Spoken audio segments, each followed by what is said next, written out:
Pai do Senhor, meus irmãos, deixar para a vossa meditação Salmo 23, né? O Senhor, meu pastor, e nada me faltará. O Senhor é o nosso pastor, o Senhor é o supremo pastor da igreja. Meus irmãos, falar em igreja, vamos dar continuidade à nossa aula de história da igreja, né? Como a gente já sabe, durante a Idade Média, a igreja perdeu mais seu prestígio pelo fator dos homens, né? Que assumiram o lugar de papa e viviam como reis, né? E desprezaram a igreja. Então, a igreja da Europa já não tinha um evangelho, né? Em vez do evangelho, agora o Papa e o clero ofereciam à igreja uma superstição religiosa. Em vez de serem espirituais, eram pessoas mundanas que se apossaram da igreja. Então, não poderia essa história dar certo, né? Uma vez que os mundanos tomaram a direção da igreja. Então, sempre tinha alguém que queria renovar, né, as coisas da igreja, sempre tinha alguém que tinha um coração aberto para mudanças na igreja. Daí veio, eu vou falar José Bonifácio, de novo, não, Bonifácio, né, Bonifácio VIII. Porque a gente sabe que o nome desses papas são diferentes, né, conforme o seu nascimento. Só que quando eles se tornam papa, eles escolhem um nome. Esse nome, eles passam a ser conhecidos por eles. E muitas vezes se perde até o seu nome de batismo, né? O que passa a valer é a alcunha que eles tomam depois que eles se tornam papa. Então, esse se tornou o Bonifácio VIII. Então, em 1294, depois de o papado ter sofrido algumas perdas de influência durante os fracos pontificados de alguns papas, Bonifácio VIII subiu ao trono. Possuía ele as ideias e espírito de Hildebrando e Inocêncio III, e julgava mesmo poder ultrapassá-los. Seu propósito era ser o governo supremo da Europa. Isto é, queria ser imperador e papa. Disse que durante as festas do jubileu do ano de 1300, ele fez questão de ser visto por milhares de peregrinos, sentado no trono, usando a coroa e a espada de Constantino, e exclamou: "Sou César". Então, Bonifácio VIII, ele falou que era César. Então, ele queria ter o poder de papa, poder eclesiástico, e também queria ter o poder secular, que era o poder de rei. Então, ele disse: "Sou César, sou imperador".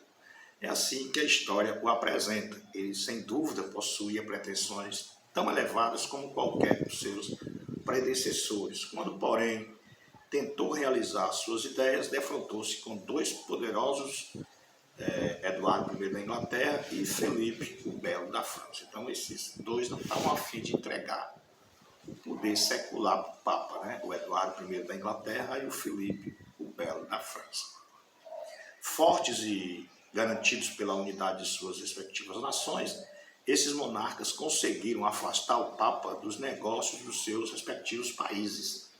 A disputa girava em torno do direito do rei de cobrar impostos das propriedades da igreja. Então, tanto Felipe quanto Eduardo, eles queriam cobrar imposto da igreja romana. A igreja romana, ela não paga imposto, né, como vocês sabem. Então, Bonifácio, ele proibiu o rei da Inglaterra de promulgar leis de imposto sobre as propriedades da igreja.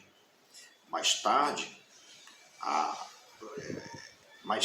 ele envolveu-se em outra contenda com Filipe, rei, e começou a depô-lo do trono. A resposta do Filipe aos trovões do Papa foi enviar uma força armada para prendê-lo. E, de fato, o Papa foi preso em Anagni, não sei se esse nome está correto, e depois de 3 dias foi solto e voltou para Roma. Ele foi preso, passou 3 dias na cela e depois ele voltou para Roma.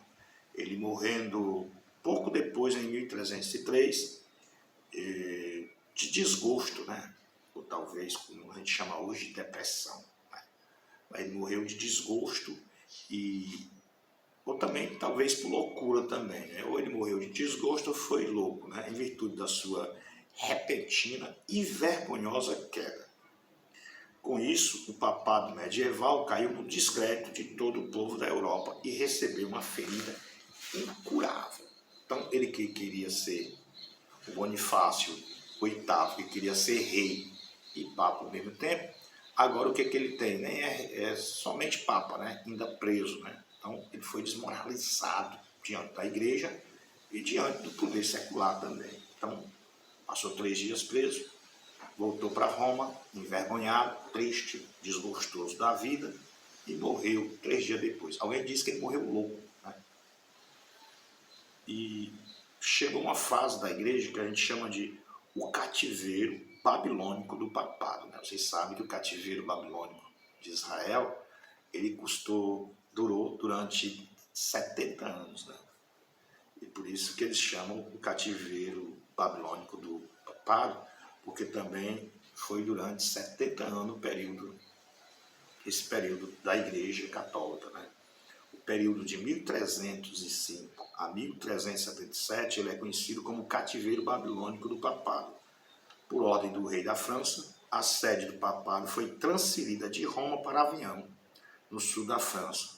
Os papas passaram a ser controlados pelo governo francês e foram eles, primeiro, Clemente V, né, de 1305 a 1314, João 22, de 1316 a 1331, e esse João 22 ele era o homem mais rico da Europa, né, e Bento XII, de 1334 a 1342.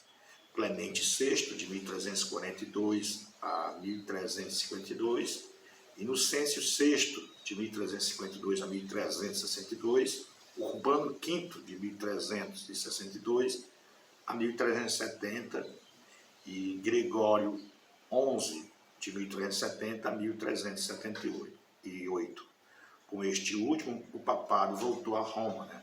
O cativeiro foi um golpe, um prestígio papal. Então, durante 70 anos, a sede da igreja deixou de ser Roma para estar em Avião, na França. E de 1377 a 1417, durante 40 anos, houve o grande cisma, né, na Igreja Católica, né? Então, o que era esse grande cisma, né? O grande cisma, ele, como se o cativeiro não bastasse, surgiu o grande cisma do papado. Gregório XI, em 1377, voltou a Roma.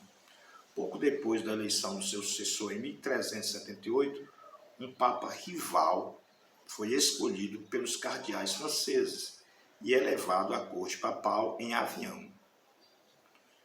A contenda e a discórdia dominavam toda a igreja. A situação era intolerável porque os cardeais de ambos os papas convocaram um concílio geral para acabar o cisma. Concílio este que se reuniu em Pisa em 1409. Pisa é uma cidade da Itália, como vocês sabem, né? E escolheu um novo papa. Todavia, desde que os dois já existentes se recusavam a resignar-se, né, a deixar o papado, ficaram 3 papas durante esse período. 5 anos depois, se convocou outro concílio geral em Constança, o qual, depois, 2 deles, né, persuadiu o terceiro a resignar. A cisma terminou com a eleição de Martinho V, em 1417 a 1431, que foi reconhecido por toda a igreja como um legítimo papa. Então, os 3 saíram de cena e entrou Martinho V no concílio de Constança, e ele foi papa de 1417 a 1431. E durante esse período dos 40 anos, ele teve também os papas do período, né? Os papas do período foi Urbano VI, de 1378 a 1379, sob o qual a sede pontífica foi restaurada em Roma, e Bonifácio IX, né, de 1900, Bonifácio IX ele foi de 1389 a 1404. Inocêncio VII ele foi de 1404 a 1404, né? Acho que foi só durante alguns meses. E Gregório todos, ele foi de 1406 a 1409. Alexandre V, ele foi de 1409 a 1410. E João 23, de 1410 a 1415. Este chamado por alguns o mais depravado e criminoso que já se sentou no trono papal, esse João 23 aqui. Ele foi réu de quase todos os crimes quando era cardeal. Em Bolonha, 200 jovens, freiras e senhoras casadas caíram vítima de seus galanteios, né? Um papa, ele violou freiras e donzelas, ele viveu em adultério com a mulher do seu próprio irmão. Ele foi réu de sodomia e outros vícios inomináveis. Ele comprou o cargo pontifício. Ele vendeu cardinalatos, né, a filhos de famílias ricas e negou abertamente a vida futura. Então, é um verdadeiro demônio. Então, Martinho V, em 1417 a 1421, com quem foi sanado o cisma papal, mas este foi considerado na Europa um escândalo, levando o papado a sofrer irreparável perda de prestígio.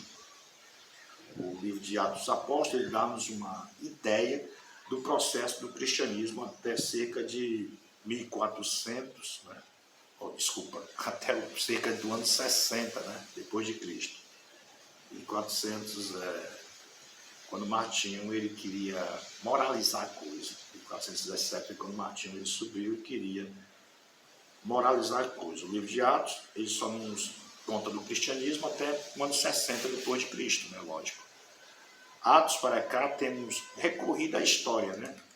E esta, felizmente, mostra-nos o desenvolvimento da igreja cristã. Então, depois do livro de Atos, quando a gente quer saber alguma coisa sobre a igreja cristã, a gente tem que recorrer à história. E falando sobre o alvorecer da reforma, né? Eclesiasticamente, o período compreendido entre o segundo e metade do quarto século é conhecido por subapostólico, né? Apesar de várias perseguições, o progresso evangelístico nesse período foi grande, e particularmente na Ásia Menor, né? Onde o número de cristãos ele chegou à metade da população. Nos últimos decênios do século V, a preocupação constante com atividades seculares por parte do papado, a superstição, dominação dominante da igreja e certas formas de culto, de imoralidade no clero, né, levaram muitos a reagir contra. Daí a gente tem muito protesto, né, muito movimento de protesto. Então, 8 grandes movimentos de protestos eles surgiram na igreja. Contudo, o mundo não estava preparado para recebê-los, de modo que ficou reprimidos com sangrentas perseguições. Então, esses 8 movimentos são bastante conhecidos, mas o que eles queriam? Uma renovação na igreja, uma mudança, uma moralização. Mas o povo ainda estava muito apegado, né, às superstições do Papa, às superstições da Igreja Católica, e não quiseram, né? Não mudaram nada. Então, houve uma repercussão, esses movimentos foram reprimidos, né? Foram derrotados, e a igreja continuou no seu pecado, a igreja católica. Então, a gente pode falar do Petrobrucianos, né? Petrobrucianos foi esse movimento em 1110. Então, ele foi fundado por Pedro de Bruys, né, em 1110, e natural do sul da França. Ele protestou contra as inovações de Roma, contra a construção de templos ricos, contra a adoração de crucifixos, contra a doutrina da transubstanciação, contra a celebração da missa e contra a eficácia das esmolas, né, e das orações pelos defuntos, e que os ministros deveriam casar-se. Depois de trabalhar no meio de muita perseguição, durante 20 anos, ele foi queimado em vida em Saint-Gilles no ano de 1130. Então, o que o Pedro queria Pedro de Cruz queria era justamente isso. Ele era contra a transubstanciação, que o pão e o vinho se transformam literalmente no corpo e sangue de Cristo. Essa doutrina ele não queria, ele queria que os padres se casassem, porque os padres não casavam, mas para compensar ficavam fornicando com as freiras e com a mulher dos outros. E ele queria que os templos, em vez da igreja tomar de conta e fazer verdadeiras mansões para eles, cuidasse dos pobres. Foi reprimido. Em 1130 ele foi queimado vivo. Depois nós tivemos o Arnaldo de Brescia, em 1155, um período bem próximo a Pedro de Lúcius, que foi queimado. Então, o Arnaldo ele pregava que a igreja não deveria ter propriedades, que o governo civil pertencia ao povo, que Roma deveria ser liberta do domínio do Papa. Foi enforcado a pedido do Papa Adriano IV, e esse Adriano IV ele viveu de 1154 até 1159. Então, depois tivemos os albigenses, ou cátaros, cátaros puros. Eram os dois nomes que eram conhecidos desse terceiro movimento. Albigenses ou os cátaros. Os albigenses eles conseguiram proeminência no sul da França, norte da Espanha. Ele pregava contra as imoralidades do clero, contra as perseguições, o culto dos santos e imagens. Ele rejeitava também completamente a autoridade e a tradição do clero, e eles distribuíam o Novo Testamento, eles faziam largo uso das Escrituras e viviam abnegadamente e eram muito zelosos de pureza moral. Em 1167, constituíram talvez a maioria da população do sul da França. Em 1200, eles eram muitos numerosos no norte da Itália. Em 1208, o Papa Inocêncio III ordenou uma cruzada contra eles. Seguiu-se a Guerra Sangrenta. Dificilmente houve outro na história. Cidade após cidade foi passada ao fio da espada. Massacraram povos sem poupar idade nem sexo. Em 1229, foi estabelecida a Inquisição e dentro de 100 anos os albigenses foram completamente desarraigados. Depois, também esses albigenses, ou cátaros, depois surgiu os valdenses, Esse movimento valdense, eles pareciam com os albigenses, mas não eram os mesmos. Pedro Valdo, ele era rico negociante do sul da França, em 1170. Valdo, ele lia, explicava e distribuía as escrituras, as quais contrariavam costumes e as doutrinas do clero romano. Pedro Valdo, ele fundou uma ordem de evangelistas, os pobres de Lyon, que viajavam pelo centro e sul da França, ganhando adeptos. Opunham-se à usurpação e ao desregramento do clero. Ele negava a este o direito exclusivo de pregar o evangelho e rejeitavam missas, orações pelos mortos e o purgatório. Ele ensinava que a Bíblia era a única regra de fé e conduta. Eles foram cruelmente perseguidos e expulsos da França pela Inquisição, exceto nos vales alpinos, que sobreviveram, São hoje a principal denominação protestante na Itália. Então, nos Alpes, nos vales dos Alpes, eles não conseguiram, a igreja não conseguiu expulsá-los, não conseguiu derrotá-los. Então lá sobreviveram para contar essa parte da história. Agora vou falar sobre John Wycliffe. John Wycliffe. Professor em Oxford, na Inglaterra, de 1324 a 1384. Então, ele viveu aproximadamente 60 anos, 60 anos completos. Foi a idade do John Wycliffe. Então, iniciou um movimento na Inglaterra a favor da libertação do domínio do poder romano. e da reforma da igreja. Ele pregava contra a dominação espiritual do clero e a autoridade do Papa. E opunha-se a ela na Inglaterra. Ele escreveu contra a doutrina da transubstanciação. Você vê que é uma doutrina que os movimentos não gostavam.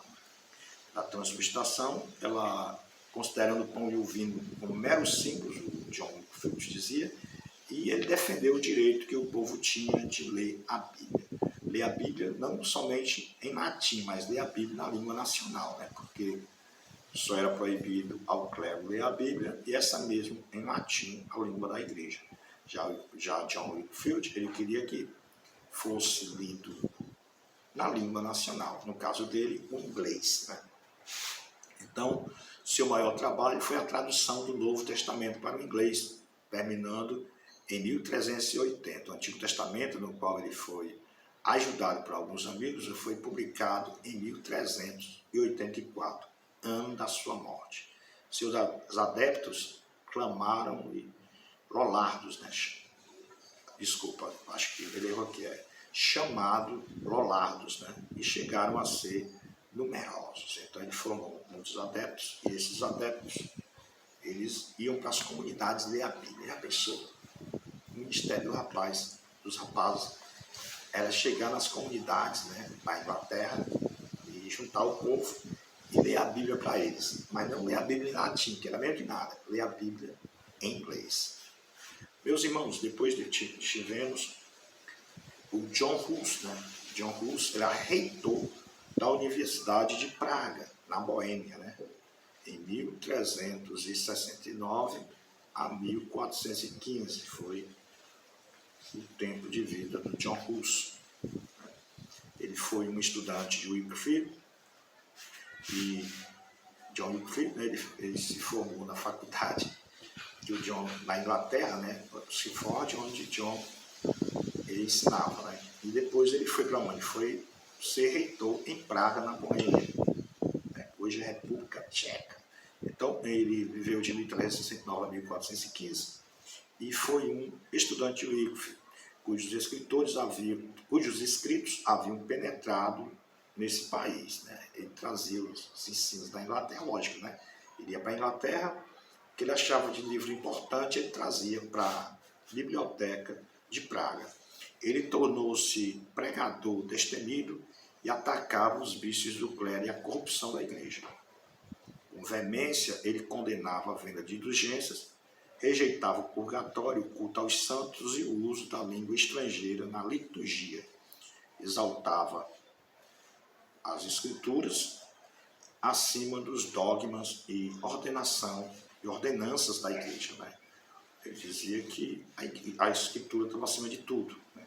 E, de novo, né, a língua nacional deveria ser o culto, não o latim. E a escritura tinha que ser lida também em língua nacional.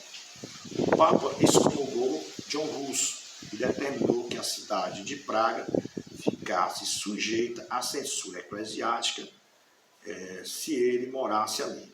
Hus, ele então retirou-se para lugar ignorado. Porém, de seu esconderijo enviava cartas confirmando suas ideias.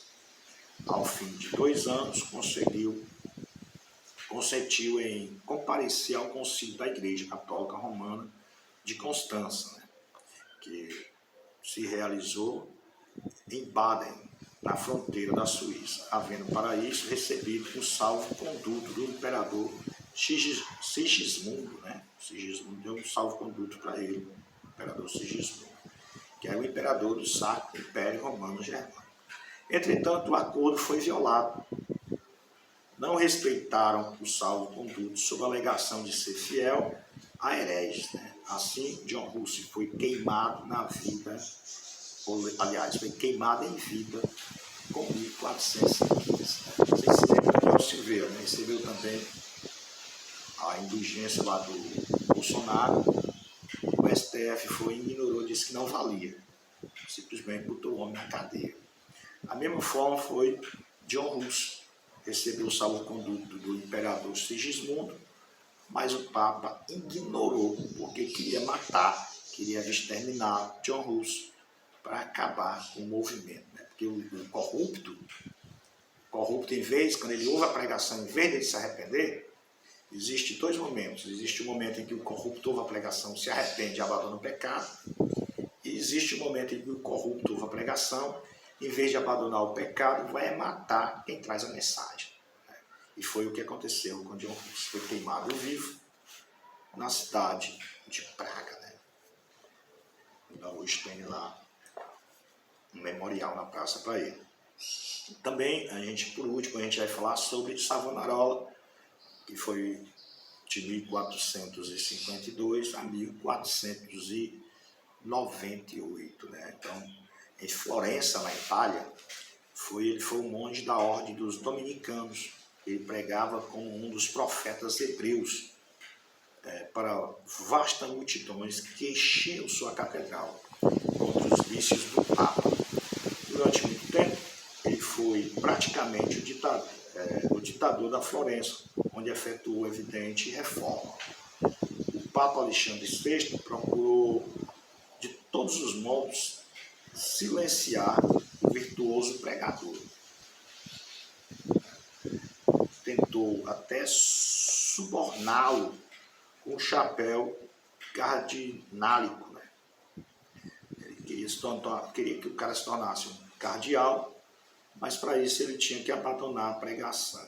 Então, o nosso amigo Savonarola disse, não aceita, vamos continuar pregando. Então, não aceitou o suborno da igreja, né? Ele queria calar o cara, que era contrário. Aí, para calar, como é que ele faz? Chama para ser cardeal, né? Chama para perto de nós aqui, aí ele vai viver bem, né? Ele vai viver no luxo e vai ter que abandonar a pregação. Mas Savonarola foi fiel e rejeitou, disse que não queria ser cardeal. Mas em vão, né? Finalmente ele foi excomungado pelo Papa, ele foi preso, condenado, enforcado e depois queimado na grande praça de Florença. Isso 19 anos antes das 95 teses de Lutero ser fixada lá na porta de Wittenberg. O fim da igreja medieval, né? A queda de Constantinopla em 1453 foi assinalada pelos historiadores como a linha divisória entre os tempos medievais e os tempos modernos. Com a queda de Constantinopla em 1453, terminou o período da igreja medieval. Então você está vendo que a gente falou, né, durante um período em que a igreja medieval praticamente ela pintou e bordou, né? Fazia tudo o que queria e tudo que vinha à telha, mas teve alguns problemas, embaraços, né? E por fim terminou com a caída, derrubada, né? A queda, né? De Constantinopla. Constantinopla caiu para os maometanos e os historiadores com isso concluem a Idade Média. Daí para cá, depois da Idade Média vem a Idade, aliás, depois da Idade Média começa a Idade Moderna. Então, até o nosso próximo vídeo, com a ajuda do nosso Deus.